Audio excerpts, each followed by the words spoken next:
Dear students, in our last class we learnt about the dot product of any two vectors, and also we discussed about all the properties associated with the dot product. Similarly, we discussed about the definition of vector product, and also we took the equation associated with the definition of the vector product or the cross product. Okay. Now in today's video we are going to discuss about the properties associated with the vector products. Okay, let us consider the very first property. Here, if A is a vector and B is another vector present in a plane, assume that there is one plane and in that plane we have the two vectors. One is vector A and another is vector B. Right. Let theta be the angle which is present between the two vectors. Now if we consider the cross product between the two vectors, then it results into a physical quantity which is again a vector. Suppose the cross product of these two is C, then C is also a vector. Then how this C will be? According to the definition of cross product, this vector will be acting along the normal or perpendicular to the plane in which the two vectors are taken. Then vector C will be acting in this way. Okay, and also from the definition we came to know that unit vector A or n cap, also from the definition we came to know that the unit vector n cap will be acting along that vector C.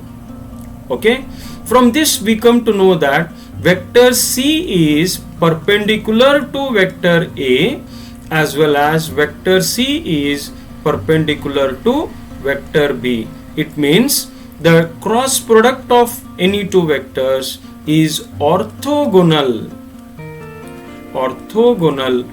to the vectors, to the given vectors. Okay, dear students. So this is the very first property what we have to understand. So in short, if I want to tell you what actually is the first property, see, very simple. The cross product of any two vectors is again a vector. Okay, then how it will be acting? It will be acting perpendicular to the plane in which the two vectors are taken. Therefore, it is orthogonal to the given vectors. Okay, that is the first property what we have to understand. Now let us consider the second property. See, it is associated with the commutative property. Dear students, just recall in the dot product that the commutative property of dot product was true. Right? With the dot product, the commutative property holds good. Whether you take A dot B or B dot A, it doesn't make any difference. But here, definitely the cross product of any two vectors is not commutative. It means A cross B is not equal to B cross A. Okay, A cross B is not equal to B cross A. Why? Why it is like this? For that, again let us understand the two vectors. One is vector A and another is vector B taken with some angle between them. Then how this A cross B will be acting? Suppose A cross B is acting in the upward direction or perpendicular to the plane, then B cross A will be acting in the downward direction. Okay, so therefore these two vectors, they are acting mutually opposite to each other. Of course, they are perpendicular to the plane in which the two vectors A and B are taken, but they are acting opposite to each other. They make an angle of 180 degree in between them.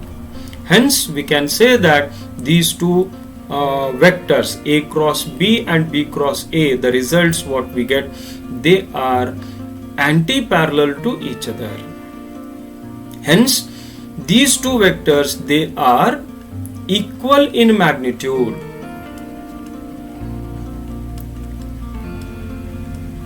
They are equal in magnitude, but they will be opposite in direction.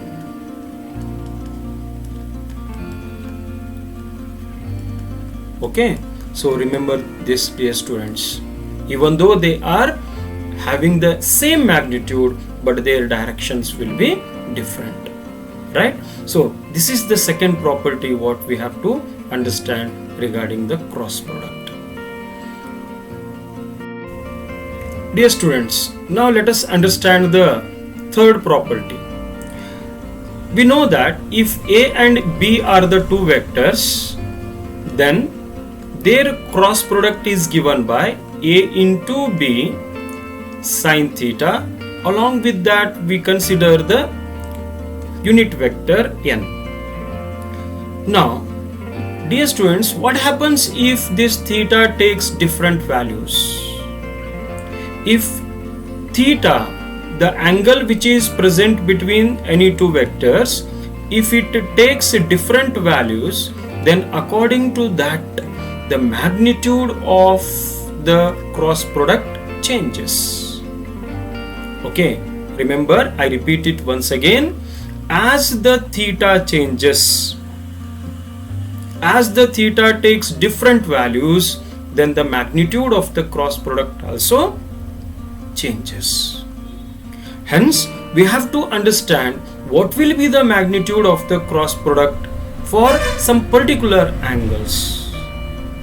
So, if the angle between these two vectors A and B, if it is 90 degree, then how will be the magnitude of the two vectors? So, see, very simple. Just you consider, or if you substitute 90 degree in place of the theta, then sine of 90 degree into that unit vector is taken. We know that sine 90 is equal to 1. Therefore, cross product of the two vectors is simply A into B n cap. What is the meaning of this, dear students? Cross product of any two vectors is maximum. Okay, so it is the maximum value, because for all other angles from 0 to up to 90, all the values with sine, like sine 10 degree, sine 30 degree, sine 45 degree, sine 60 degree, all these values will be always less than 1. Hence, the product also will be lesser value compared to A into B. Right? So remember this point, that is, if the angle between the two vectors is 90 degree, or if any two vectors are orthogonal to each other, then the cross product of those two vectors will be maximum. Okay, and it is given by A into B n cap. Now, what happens if the angle between the two vectors is equal to 0 degree? It means if both vectors are parallel to each other. Suppose vector A is there, and along the same direction if I consider the vector B, then the angle between these two vectors is 0 degree. In this particular case also, see, if you consider the cross product of the two vectors, then it is AB into sine of 0 degree into n cap. So what is sine 0? The value of sine 0 is 0. Hence the product, that is 0 into anything, again it will be 0. Hence, dear students, whenever any two vectors are parallel to each other, I repeat once again, if any two vectors are parallel to each other, then the cross product of those two vectors will be 0. See, all these properties what I am discussing, they are not only useful in solving the numerical examples, but they are also very essential to handle the CET NEET questions. Hence, do focus on the things what I am discussing. Okay? Dear students, now let us understand the fifth property and sixth property.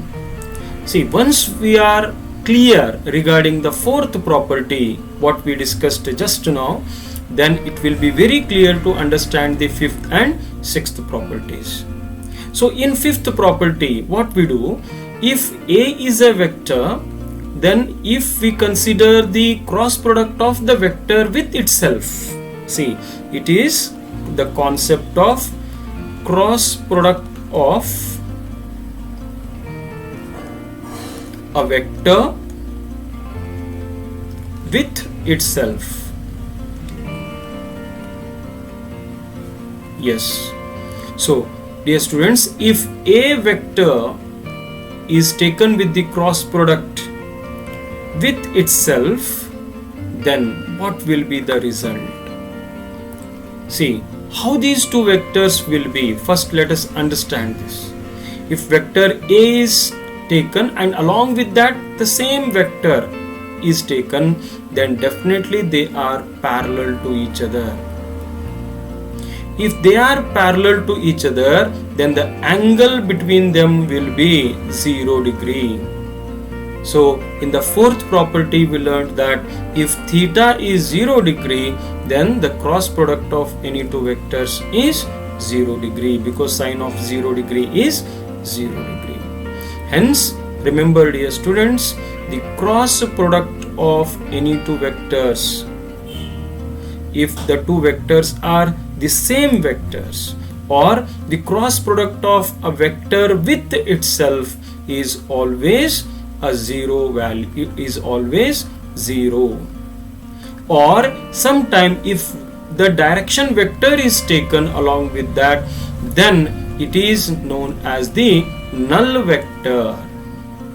Such vector is known as the null vector. It means it is of course a vector, but its magnitude will be 0.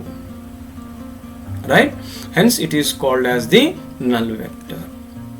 In the same way, if you consider the cross product of any unit vector with itself, right?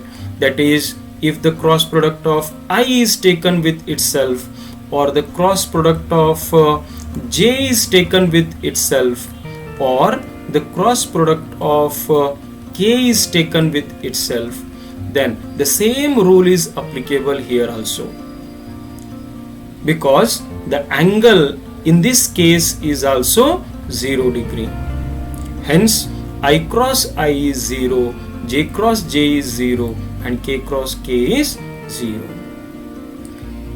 So, just you compare it with the dot product, dear students. In case of dot product, how it was? The vector product, the dot product of any vector with itself was equal to a square. Okay, it was a square. See, dot product of any two vectors, it was equal to a square. Or the dot product of any unit vector with itself was equal to 1. So it was totally different in case of the dot product, but in case of cross product, see, it results into the null vector. Hence, try to remember, try to understand, try to memorize these properties properly so that there will not be any confusion regarding the dot product and the cross product. Okay? Yes. After this we move to the next property. Dear students, the seventh property is one of the very important property related to cross product of vectors, and you have to remember it very well without any confusion so that you can handle the problems based upon the vectors easily. Okay, so this property is associated with unit vectors but having the angle between them as 90 degree. If any two unit vectors are mutually perpendicular to each other, if they have the angle of 90 degree between them, if they are orthogonal to each other, then how will be the cross product of those two vectors? Okay, for that, see, let us understand one small example. Suppose I have taken a unit vector I along the x-axis, right, and also I have taken a unit vector j, yes, along the y-axis. So we know that x-axis and y-axis, they are mutually perpendicular, hence the angle between the two unit vectors is also 90 degree. Then in what direction the I cross j will act? Definitely I cross j must act again perpendicular to these two unit vectors, yes or no? Because we came to know that the cross product of any two vectors will be orthogonal or perpendicular to the given vectors. Hence the cross product of I and j must be perpendicular to these two. If it must be perpendicular, then in what direction it will be having? So it will be along the z-axis, because we know that z-axis is the one which will be perpendicular to both x-axis and y-axis. Then what is the unit vector of z-axis? The unit vector of z-axis is k cap. Hence the unit vector of hence the cross product of I cap and j cap, right, or the unit vectors I cap and j cap, if they are considered for the cross product, then the result will be k cap. Remember this.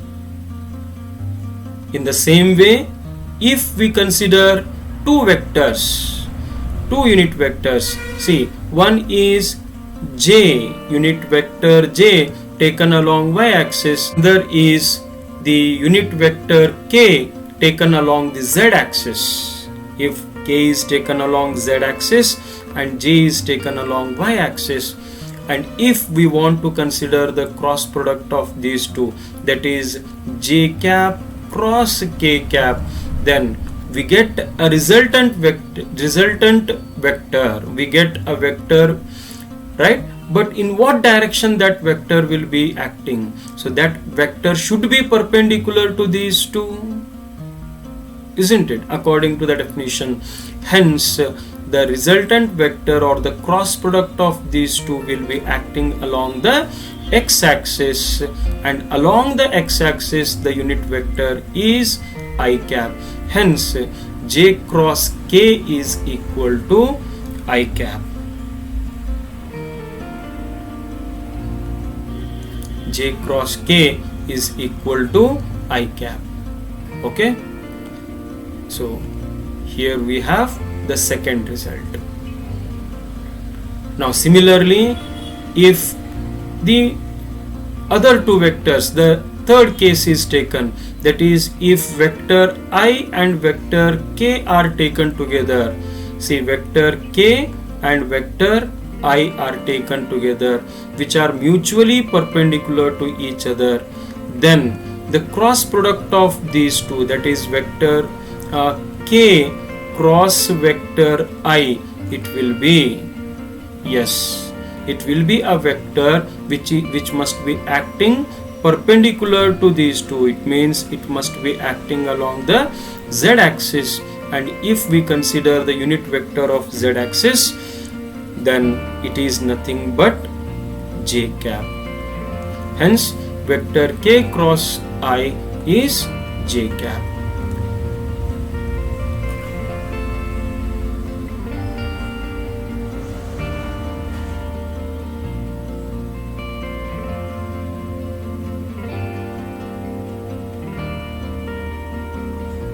So I hope you got the cross product of the unit vectors, and I hope it is clear to all of you. So dear students, whenever there is I cross j, it can be replaced by k cap. Wherever there is j cross k, it can be replaced by I cap. Wherever there is k cross I, it can be replaced by j cap.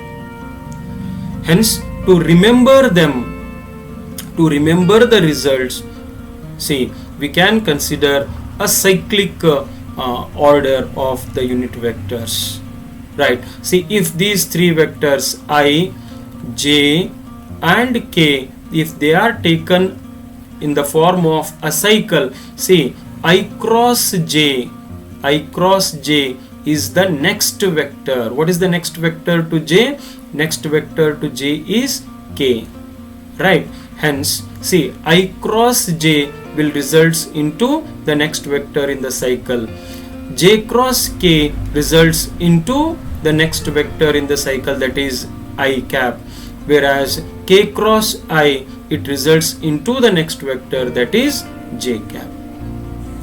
So if you remember this order, cyclic order of the vectors, then it becomes easy to substitute them. Now what happens if the two vectors are taken in a different way according to the commutative property? What happens if I take j cross I, or what happens if I take k cross j, or I cross k? See, of course the vector product is possible, but the resultant vector what we get, the cross product vector what we get, so that vector will be having the negative sign. Of course j cross I is k only, but with negative sign, hence it is minus k. Or k cross j is, it is minus I, or j cross or I cross k is minus j. Okay, so remember the cross product associated with the unit vectors. Hope you got this. If it is clear, then we can move to the next property.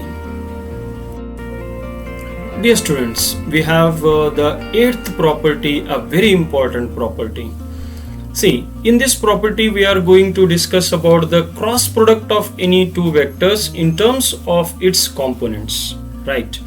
So here, if A is a vector with its components, as you know, they are AXI plus AYJ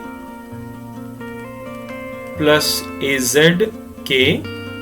Similarly, B is a vector with its components BXI plus BYJ plus BZK. Then what will be the cross product of these two vectors in terms of its components? Yes, what will be the cross product? See, for that, of course, we can carry that traditional method of multiplication, and we can find the values by substituting the values of I cross I and J cross J, K cross K, as well as I cross J, J cross K, K cross I. Yes, that can be done.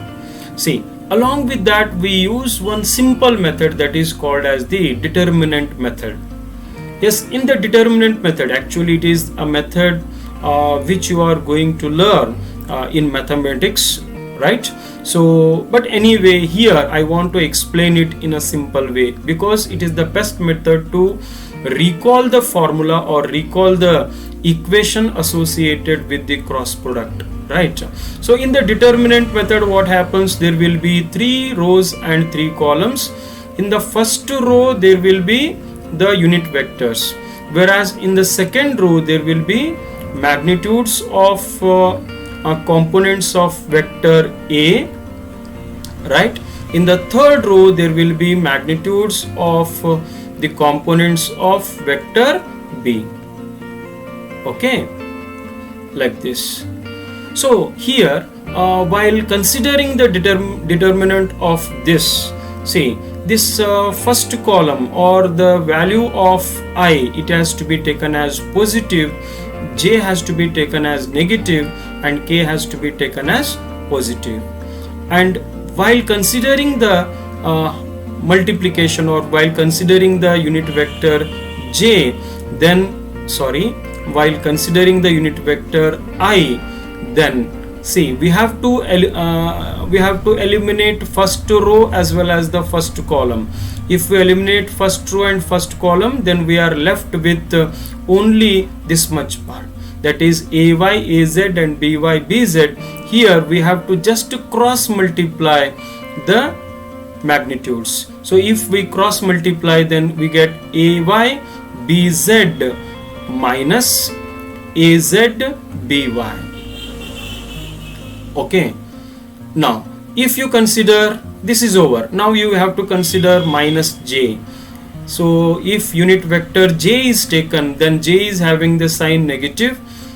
So if J is taken, then the first row as well as the second column have to be eliminated. If first row and second columns are eliminated, then see AX, AZ, BX, BZ are left, right? So just you multiply AX with BZ minus AZ with BX, or even you can write BX AZ also. Okay, now let us consider the third component, that is K cap. For K cap, see we have to eliminate first row and third column here. When we eliminate the third column, we are left with AX, AY and BX, BY. Hence you take the cross product of AX with BY and BX with AY. It will be AX BY minus BX AY. Hence, dear students, this is the cross product of any two vectors in terms of its components, right? Suppose you don't want this negative J here. If you use minus J and calculate, definitely you will get the correct answer. But if you don't want this, then we have to exchange the positions of these two terms, right? If you exchange the position, or if you take minus 1 as common, then you get a simple or a little modified form of this equation, right? AZBY plus J cap. If you write plus, so in the place of AX BZ, you have to use AZ BX minus AX BZ plus K into this term remains the same, that is AX BY minus BX AY. Okay, so either you use the first equation, this equation, or you can use the second equation. It is your choice. Okay, so this is the cross product of any two vectors in terms of its components. Now, dear students, let us understand the ninth property. See, ninth property is associated with the cross product and the area of parallelogram. It means if any two vectors are the sides of a parallelogram, then what happens? See, observe here. here the vector A and B, they are the sides of a parallelogram and theta is the angle between them. In such case, remember, the magnitude of the cross product what we find, I repeat it once again, magnitude of the cross product what we find, that will be the area of that parallelogram. So area of the parallelogram can be found very easily by the cross product of its sides. Okay, a very important information regarding the relationship between the cross product and area of the parallelogram. But dear students, remember, it is true only when the given two vectors are the sides of a parallelogram. If the given two vectors are not the sides of a parallelogram, then it is not applicable. Okay, so this is the ninth property what we have. Similarly, if we consider the two vectors which are sides of the triangle, or if we consider the two vectors as the sides of a parallelogram and we draw one diagonal for that, so that we get two congruent triangles. In that case, one triangle will be having the area which is equal to half of the area of the parallelogram. Okay, it will be having the area which is equal to half of the area of the parallelogram. Is it clear? See, these 2 points, they might be very much useful for you in the CET or NEET concepts while discussing or while attempting the questions based on CET and NEET. So these 2 points might be useful for you. Okay, so dear students, if any two vectors are the sides of a parallelogram, then the cross product of those two vectors, or the magnitude of the cross product of those two vectors, gives the area of that parallelogram, right? And in that parallelogram only, if you draw the diagonal, then the area of the triangle what we get, that will be half of the area of the parallelogram. That is very common property what we have already learned in the geometry. Because whenever in a parallelogram, whenever we draw any diagonal, then definitely we get two congruent triangles. A diagonal in a parallelogram makes two congruent triangles, and definitely the area of one such triangle will be half of the area of the parallelogram, right? So this is the 10th property. Like this, dear students, we have 10 properties associated with the cross product of two vectors. Okay,